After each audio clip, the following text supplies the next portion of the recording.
Hello everyone, welcome to Techies on Wheel. Today we will discuss in detail about RPA feasibility, what is it and how to calculate the feasibility of the RPA process. So this video is going to be a complete guide for the RPA feasibility analysis. Let's first understand what is a feasibility matrix and why do we do this feasibility analysis. So to start with any of the process, first you need to check whether that particular process is a good fit for automation or not, which means that you are checking the feasibility of that process to be fit for RPA or automation. So there has to be certain parameters onto basis which you calculate how feasible it is, whether it is feasible or not, and if it is, then at what extent it is feasible. So there are different parameters onto which we judge the feasibility of the process. On high level, if I state, there are three parameters. One is information related to the process. Other one is the technical feasibility of the process, how technically feasible it is. And the third one is in aspect of the volumetric information. We will discuss in detail in the of next few minutes. So stay tuned. The other thing before moving ahead is that the parameters we are using here to determine the feasibility, we rate it using three types of rating, which is high, medium, and low. High rating means that it's a very good fit. This process is a very good fit for automation and is actually a good candidate for automation to state. If the rating lies to medium, it means that automation is possible, but with few challenges or tricks needs to be implemented or used to implement to automate this particular process. However, if the feasibility matrix shows the rating as low, it means that that particular process is not a good fit for automation and should ideally not be considered for automation. So now let's see in detail how do we calculate it and what are these parameters in detail.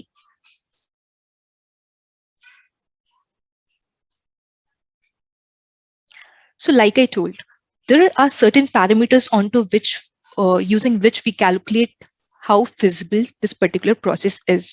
So there can be either an Excel or a software design on these parameters internally within your organization, which helps your clients or the business analyst, if the SMEs are not getting involved, to check the feasibility of that particular process.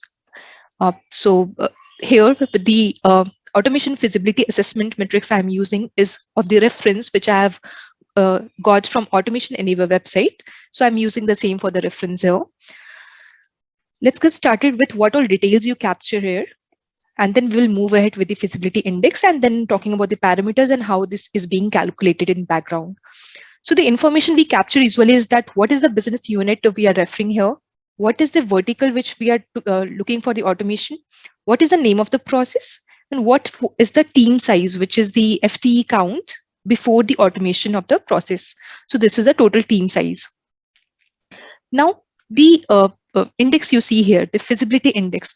So this is a number, certain set of number, which range you can set as per your organization to define what is the feasibility rating of that particular process.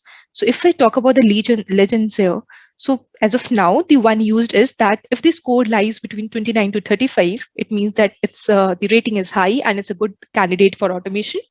However, if the score rates between 15 to 28, it means that the rating is medium and like I told, automation is possible, but with few challenges. And if the score is between 0 to 14, it states that the rating is low and it's actually not a good fit for automation. So moving ahead with the feasibility metrics, like I told, on high level, there are three parameters onto which we judge the entire feasibility process. So first one is the process input. Now, in process input, there can be certain questionnaires which you can put onto in front of your client. One is that what % of your input is scan format? That means either it's a PDF or a mail attachment. Even in mail attachment, is it a TIFF email attachment? Reason why we are doing this is that this is one of the key parameters we know that can be challenging when we are doing the automation. And the other thing is that there is Control C, Control V cannot be done on these scanned copies. However, if it's an editable PDF, that can be done. So you need to check and accordingly, if say there is no scan documents we need to perform, it's a complete web-based automation. So I'll just choose 0 to 15%. That's the minimal we have set. However, if the automation needs to be done on certain PDFs or say invoice or something likewise, according to the percentage you get from the client, you can populate it here. So assuming that it's a web-based automation, I'm putting it as 0 to 15% here. Next question is, do you have access to the scanned data in electronic format? So if this data is there, whether it's a PDF or not, can you get the scanned data in the electronic format, which means that Control C, Control V could be possible. If I'm not using it, I'll say no, not required. Or you can select yes if that particular electronic format is required, is available for your process. Moving ahead with the third one, which is what % of your input is electronic format, which means Control C, Control V could be performed. It again depends if you're working with Excel or web-based automation or database or the email body where Control C, Control V could be performed. So for me, it's a web-based automation, and I'm assuming that everything could be done if required. If my commands are not working or supporting that particular field, Control C, Control V could be done. So I'm using here 81 to 100%. You can choose as per your process. The SME and client could populate this data as per the process they are trying to check the feasibility for. Next one is that what % of your input is unstructured data, which means that the data is not in particular format. Like if I say this particular metrics, if I talk about, if this automation feasibility assessment line is always at row number 1, we know that the index, the positioning of each and every field is going to be as in this particular format in each and every sheet or input we get. This means that it is a structured data. It means that we know the positioning of the data, and that is not going to be a challenge to find it out where it lies. So that is the structured format. However, if say if I'm expecting input in this particular format, but I don't know where the process input could be, even if in process input, is this the keyword exactly going to stay or not? So these kind of things are something which states that it's not a structured document, right? It's not having a specific format to it. So accordingly, you need to select here that what % of unstructured data is there. In our scenario, we are referring to the web-based automation, so there is no such requirement. So I've selected 0 to 15%. But if you are working with PDF and it's an unstructured data, then accordingly you can select 81 to 100%. Other than that is that if you're receiving input as an email for say, and that email is coming from n number of people, and you're not able to set the standard of the specific email body, your bot needs as an input. So in those scenarios, the % will get into higher side of it. So you can, again, the SME can input the data as per the process. Next is that in case there is a structured data, is there any structured template you are using? Maybe Excel or the email template or the PDF. So if you have a certain standard template, you can select it as yes. If no, then like I told in the previous example, like an email where thousands of n number of people are sending you emails. So it's practically not possible to ask them to get 100% adherence on the format. So in those scenarios, you can select as no.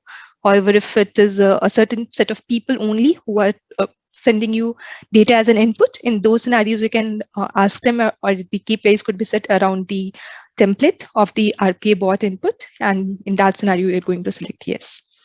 The last one in the process input that we have taken here or considered here is that are there frequent updates in templates? So if the layout which you have defined is going to be standard and it's going to be consistent throughout the RPA process journey, in that scenario, you need to select very rare. That's once in a blue moon.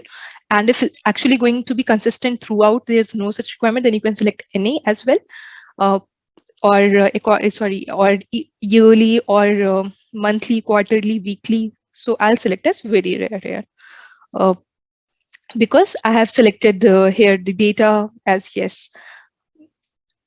Okay, so these are the certain KPI parameters we have considered for the process input. This can be changed, modified, or certain parameters could be added as per the process or the organization you're working for. So if you think that certain parameters needs to be added or removed, you can add it here. The next one is the feasibility, technical feasibility of the process. So in technical feasibility, what all we check that working in RPA domain, we all know that if the application is outside Citrix and sorry, your application you're working on, like my web application is inside Citrix and my automation, say tool is installed outside Citrix. So how feasible it is to do Citrix automation on those scenarios? Say if I'm using Automation Anywhere, so we all know that there can be certain number of challenges while doing Citrix automation. Similarly, for UiPath, they have other set of challenges, and same is for the other tools. So you need to consider those as well. So if there is a scenario, say my application is inside Citrix and my automation tool is outside Citrix, we need to select it yes, and this is going to increase the complexity of the process. So if you see, the moment I have changed it from no to yes, earlier it was no, the feasibility index was 35, which is at the higher side of the automation. The moment I select it as yes, the feasibility index states to be 31, which decreases. And in that scenario, you need to see that whether Control C, Control V is possible or not. If in case it is, then it's a better, I would say, good side of the feasibility. So if that is possible, then I'll select it as yes, and you see it roll back to the highest feasibility again. But if in case that it's no, then the feasibility is going to be reduced, and you need to look for alternatives like API or something other thing likewise. So can data be extracted for any other system? Which I mean, which I told, like APIs can be used, or other application or reports can be extracted or shared to some other place. So those things can be considered. In those scenarios, you need to select yes. However, in my scenario, I'm not using it as Citrix automation, so I'll select as no.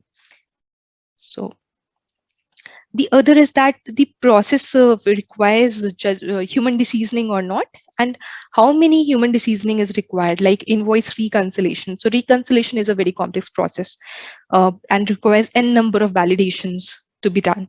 So in that scenario, if there is a lot of judgment required, you need to select it as yes, and you see the feasibility index rating reduces. I'll also show going forward that how this index is actually being calculated and at background. But for the moment, I'm selecting it as no, as it's a simple web-based application I'm taking an example for. The other question which we have taken considered here is that what percentage of our volume has dependency on human intervention, like emails or calls or maybe chatbots. So what percentage of volume has a dependency on the external input factors? So in my scenario, it's almost negligible. So I would say 0 to 15%, but it can be increased as per your requirement or the process. So other parameters could also be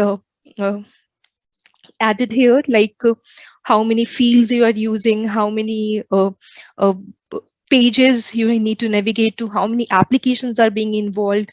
So those kind of parameters can always be added here. But this is a technical feasibility we are doing. Those questions can be more detailed in the complexity analysis of the process. So we'll consider there. But for now, we are taking the basic necessary questions which help us determine only the feasibility of the process. So the third parameter is on the volumes. In the volume, the first question states that how many FTEs are involved. So first of all, people may have question that how is volumetric information going to identify the feasibility index of the process. So there are certain factors we need to consider if the process is a high volume process. In those scenarios, multiple servers, multiple systems needs to be integrated, work in correlation to achieve that particular process if the volume is high. However, if the volume is low, a single bot can work for you. So those multi-bot architecture and several other factors needs to be considered while designing the process if the volume is on the higher side. So this is where it becomes essential to also have a look onto the volumetric analysis of the process. If say that the process is very good feasibility wise, there is no challenge in the process and or technical feasibility, however volume is comparatively much lower, then it doesn't make sense consider an aspect of ROI, which is return of investment, that what percentage of investment I am doing for automating this process versus what I am gaining as an output or benefit out of this automation. So those things also needs to be considered while we are automating a process and checking the feasibility of the process. The first one is that how many FTEs are involved in the process. I'm considering it as 2. However, if there is no such a FTE involved, we can reduce it to 1, or there are certain scenarios when there is a big team working for the same process. So accordingly, you need to get the input here. Next question is, what is the average daily volume one need to process? I'm assuming here a random number as 100. What is the average handling time? So average handling time is the processing time for a single process. So say there are 100 volume flowing on daily basis. To process one single volume of data in a day, it takes 2 minutes for the SME here. So the other question is, what is the SLA, which means that again we are considering it in hours. So SLA means that what is the maximum time you can buy out to process a particular process. So you can think it as like I have received one, I'm processing certain cases, or say there are incident I'm looking onto. So if I have received one incident today, a ticket has been raised today, I can hold that incident max for 48 hours. If that particular incident crosses processing time of 48 hours, that is going to be a breach. So if that is going to be a breach, it is going to maybe come back in as a form of cost or penalty to the particular customer. So this is also very important to consider, that if say volume is much higher, then we need to put n number of bots comparatively to so that the bot process entire volume within this or before this time frame. Also, we also need solution architects should also consider that the number of bots should be on the higher side only, considering that even if the bot misses to process or certain technical issue comes. So in those scenarios, SME should have additional time, or at least that time frame should be there, that they process the entire volume within the SLA. So this is where it becomes very important. And these are more from the solution designing perspective. The other question we are considering here is the windows of operation in a day. So there are certain applications which are only up for 8 hours in a day, and for the other, say like 12 hours in a day. And for the 12 hours, it's not that responsive, or it's going in the, it faces a lot of latency, or it's down. So there can be certain applications. I'm considering that the application I'm automating here is available for 16 hours in a day. However, if it's 20, it can be 24 hours and down on weekend, or similar n number of scenarios could be there. So you need to check it as well with the clients. So if I consider as automating 100 of volume of a data in one day, how we need to calculate this number of hours also, and also then that the calculation time should fall between the 48 hours of window, along with considering 16 hours daily. So that needs to be taken care of. We will discuss in detail when we are talking about more onto the solution designing part. But for now, let's understand it on the basic level. The last question we are considering here is that what is the frequency of the process, which means that whether this process needs to be run on daily basis, or weekly, or monthly, or yearly process. So here we are considering daily volume, which means it's the daily process. So I've put it here as daily. And onto the data we input here, this particular feasibility index is calculated here. This rating comes up, and onto which this particular is tied up, like I told in the legends, that if your score is between 21 to 35, it means that it's a good candidate for automation.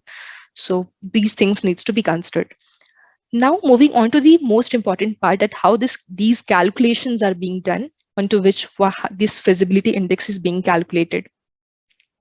So this can also be a parameter which can be defined and set as per the organization or the team you're working with.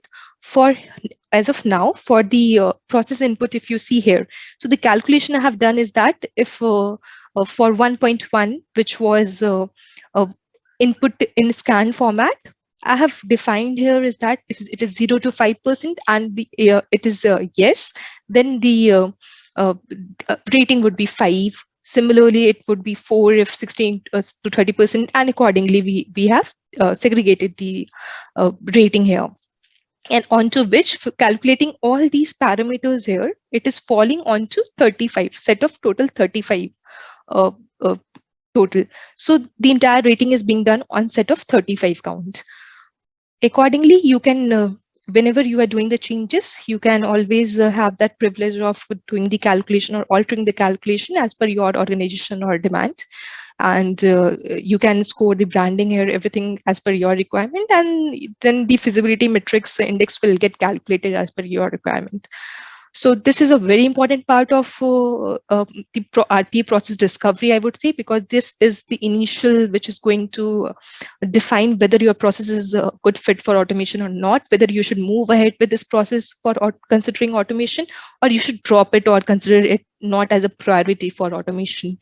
Many people don't usually use feasibility assessment or don't do feasibility assessment on day-to-day life. They just calculate it basis their experience, but that is not something which is recommended in today's world, considering it's a highly volatile process, and yeah, that human calculation is not, I would say, not much viable even for the clients. If there is certain, and it's also a time consuming process. See, assume that I have a certain kind of metrics or an application which I have built onto certain parameters, and a client reaches out to me, to my team, to check the feasibility of the process, or to the COE to check the feasibility of the process.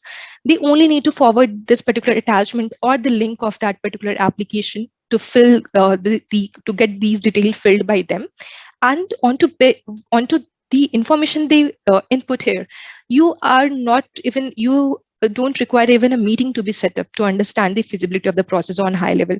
You have this index ready with you. So the moment you receive this input back, you know that this process is good fit for automation. The feasibility is high or medium or low, and accordingly you can take decision at the initial level to go ahead with the process discovery. So this is where it becomes really important to check and have a feasibility metrics, this kind of feasibility metrics on in your organization. So moving ahead to the next part, let's see what next. So in the next video, we will discuss in detail about the complexity analysis, again in detail as same as the feasibility analysis, that what is it and how do we do the entire complexity analysis to get the complexity index of the process. So till then, stay healthy, stay safe, keep learning and keep growing. Thank you, everyone.